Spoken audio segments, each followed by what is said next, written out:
When Luka Doncic and Kristaps Porzingis were initially paired together in Dallas, many people, including myself, thought they were a duo that had the potential to take over the NBA sooner rather than later. But unfortunately, Kristaps Porzingis has missed so many games in the regular season and including the postseason last year, to the point that currently he's out with another injury, and there are now rumors that the Mavericks are exploring the option of trading Kristaps Porzingis. And unfortunately, as you can tell by the title of this video, I side with the option of trading Kristaps Porzingis from the Dallas Mavericks sooner rather than later. But before we get started with this video, make sure you drop a like and comment your opinions down below. I'd love to know what you guys think about this video, and if you're not subscribed, push that subscribe button and the bell for post notifications. But without further ado, let's talk about Kristaps Porzingis' future with the Dallas Mavericks and why I believe a trade is inevitable. Every time Kristaps Porzingis stepped on an NBA court,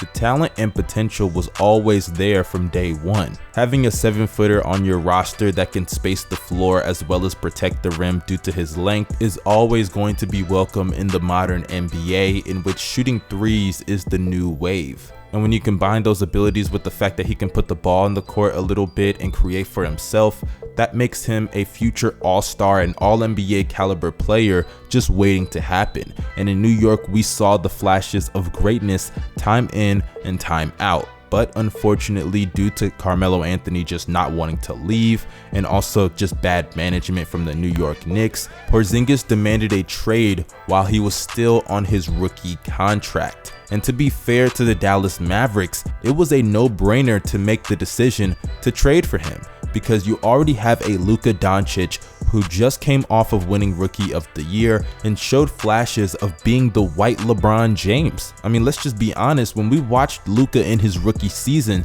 the potential for him to do what he's doing right now was already on full display from the moment that he stepped on an NBA court. And if you have a player that has the potential to compete at an MVP caliber level, and then you have the opportunity to add a guy that could one day get to that level as well, if not just a step below, then you make that decision every single time. And you could say that they quote unquote gave up too much to the Knicks, as they did give up an unprotected first round pick. But if any other organization had the opportunity to trade for Porzingis and pair him with their superstar young player, they'd make that exact same decision as well. Because not only do you establish one of the better young cores in the league, one of the best duos in the league, but the biggest thing about it is the fact that you could compete immediately while also still being able to develop those young players into the players that we all know they are capable of becoming. But unfortunately, that has not been the case for the Dallas Mavericks, at least as it pertains to this season,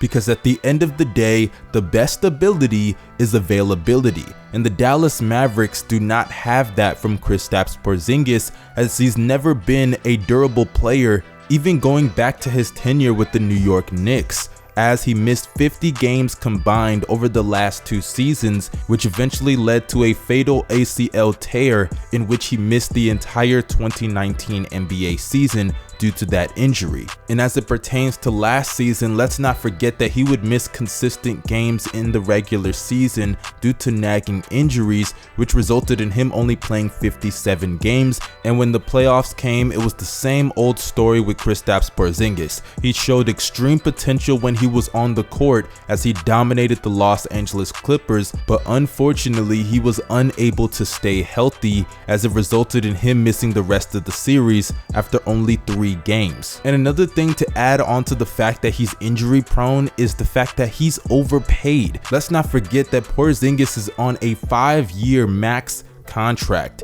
He is owed $30 million this year, and he's owed up until 2024 at least $31 to $33 million each and every season. So this guy is being paid as if he's an elite young talent on the rise. And don't get me wrong, if you're talking about players that have promised to do big things in the NBA, Porzingis is definitely in that conversation. But the best ability is availability, and Porzingis has not provided them that whatsoever throughout his entire tenure, not only with the Mavericks, but throughout his entire NBA career as well. And for those who are just going to look at the talent and what he does on the court when he plays as a justification for his salary, let me ask you this. Would you hold Kristaps Porzingis in regard as an elite player? Because I wouldn't. Hell, is Kristaps Porzingis even a top 20 to 25 player? Maybe even top 30 player? Because I don't think so. And last but not least, is Kristaps Porzingis even a top 10 big man in the league as we speak? No, I definitely don't believe so. And if the answer to all of those questions is no, then that means he's surely not worth a max contract. And I'm not here to blame the Dallas Mavericks, because at the end of the day, like I said earlier, any other organization would have done what they had done had they been in their shoes as well. But now that you see how it has worked out so far, even though it's early, maybe it's time to consider the ideology of trading them a year or two early rather than a year or two late. Because considering the needs of the Dallas Mavericks, especially on the defensive end, Porzingis has simply not been enough to help fix that problem. And if anything, he's only made it worse, as I suspect he may just be playing through injuries a majority of the time this season. And a lot of people may be saying, let's just let him get healthy and see what the Mavericks can do. But considering that big men are very injury prone, I think we've seen enough to diagnose Porzingis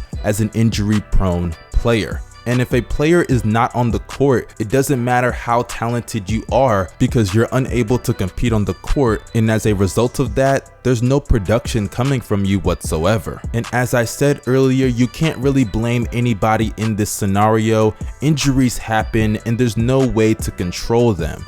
But now that you've seen what injuries have done not only to him, but also to the organization, even potentially costing them a playoff series victory last year, then you need to put those things into consideration when evaluating his actual contributions towards the organization, and if it's enough to keep paying him the money that they're paying him, and for them to hold him in the high regard that they hold him at least as it pertains to this team's future. Because as talented as Kristaps Porzingis is, and we all see the potential every single time he steps onto the hardwood, the best ability is availability.